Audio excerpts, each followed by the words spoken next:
Hey, welcome back to No Hype Beer Reviews. Unless it's your first time, then welcome. Please consider subscribing. If you do, hit the notification bell, get the updates. Really excited for today's beer. It's courtesy of Brian/Pariah, so thank you so much. Really appreciate you sending it off. It's their first pale ale, and it's a hazy pale ale, and I haven't had one in a while, so I'm really excited for that. It's called Gimme Some Mo. Great can art. And it's about a week and a half old, so very fresh. Coming through full steam. What you're holding is a glowing orange-hued American Pale Ale featuring a quartet of all-star hops from the Pacific Northwest. We find this crusher to be sopping with notes of overripe tropical fruit and a melange of citrus on top of an exceptionally soft mouthfeel. In short, a pale ale exactly as you'd expect Pariah to do it. When life keeps throwing punches, hops, strata, mosaic, citra, sultana, malts, oats, golden promise, wheat, and aromatic, and it's 5.4% ABV. And I definitely butchered some of that, and I haven't even started drinking yet. But yeah, really excited. I'm about to go do some grilling, so I'm like, you know what? Nice pale ale outside in some warm weather by the grill. Really excited. And yeah, the nice lower ABV. He and I had emailed, and he was saying, and you know what, it's interesting because I've heard other people wanting this, and other breweries talking about it, trying to challenge himself to have, a pale ale, something lower ABV, but really having that mouthfeel and that hop deliciousness that sometimes, you more associate with higher ABV, IPAs, double IPAs. So I'm really excited to see how he did with it. I mean, actually, right off the bat, it kind of looks more like an IPA or double IPA. It does have that beautiful orange color, a little bit of yellow on the outside. It's beyond, hazy. It's like almost, like that butternut squash soup kind of a thing. The head is, I've said this kind of a few times recently.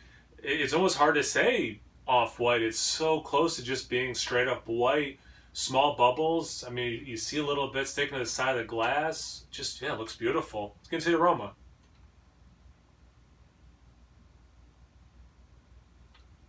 Definitely get citrus, and it's that nice, it's nice orange.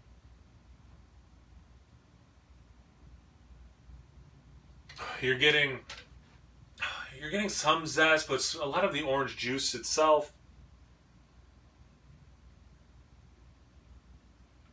Little bit of I'm trying to the malt, what the malt's bringing. It's oh man, it smells like something. I'm trying to think what it smells like.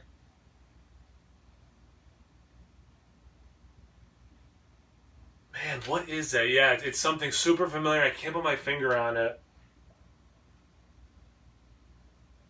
A little bit of in terms of what the hops are bringing though. Besides that orange, you do get a little bit of for me, I gotta go generic tropical.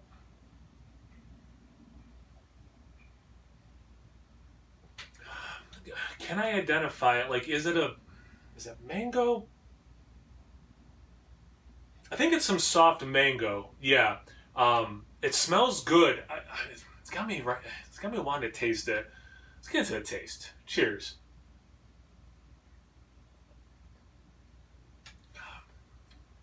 So, and this is why that's why I had that awkward transition wanting to get in the taste, because I kind of wanted to, I had some ideas based on the aroma, and I wanted to kind of know what it tasted like, and then again, knowing where he's coming from with this attempt. So I kind of needed all three of those things together to kind of talk about what I wanted to get into. It drinks bigger. Not ABV wise, it does drink. It's so interesting, and the aroma as well. I'm gonna say aroma, somewhat muted. Maybe a lower, like a pale ale, right? Okay, but pale ales can have be robust, whatever. The taste, it does drink more like an IPA. If you were, and it's one of those things I try to go back to, if I was doing this beer blind, like what would the ABV be? Like, what would my guess be? And I'd probably say something like 7. I don't think I'd get into the 7s or be like, maybe it's a double up in like an 8 range. I think I would solidly say 7. So I think to what Brian was trying to accomplish, he's challenged himself to brew something lower ABV in the IPA family, a pale ale that drinks higher, drinks more like what you think an IPA or a double IPA should drink like. I think this is what 80% towards what at least based on what he said in that email, what his goal is, right? Like, it's not exact, right? It's not exactly IPA double IPA, but it's, from what I think a pale ale is to an IPA, it is like 80% there.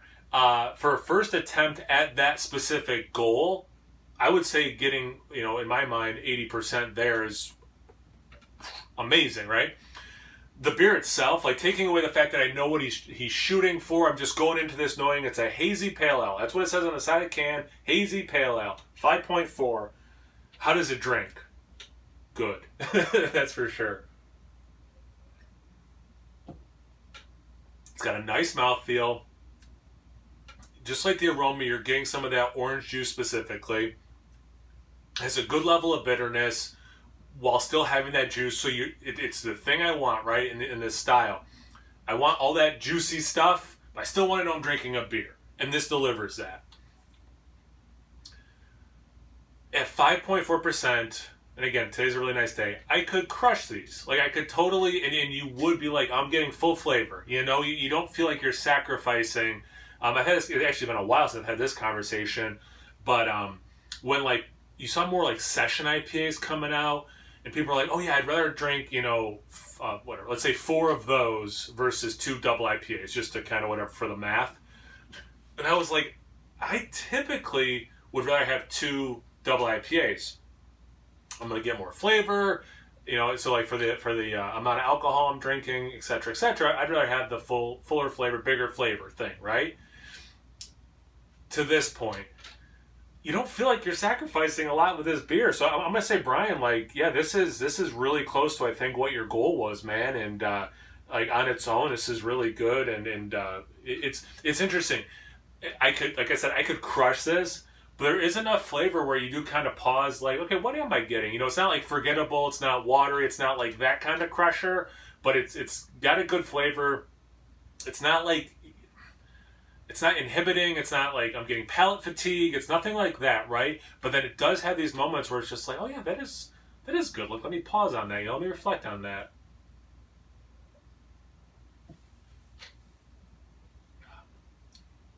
And I think it is a little bit of an unripe mango I'm getting, like the aroma.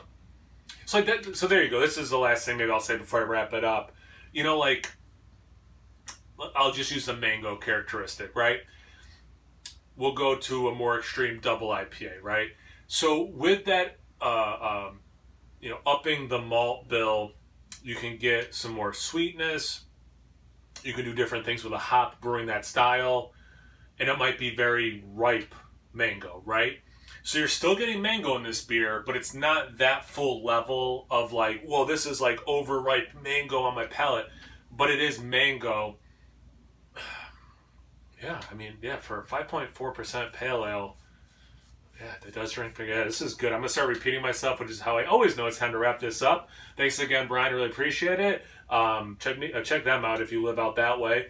Check me out on Instagram on Tap. It's No Hype Beer Reviews at both those places. So always please like, comment, subscribe, and most importantly, imbibe. Cheers, everyone.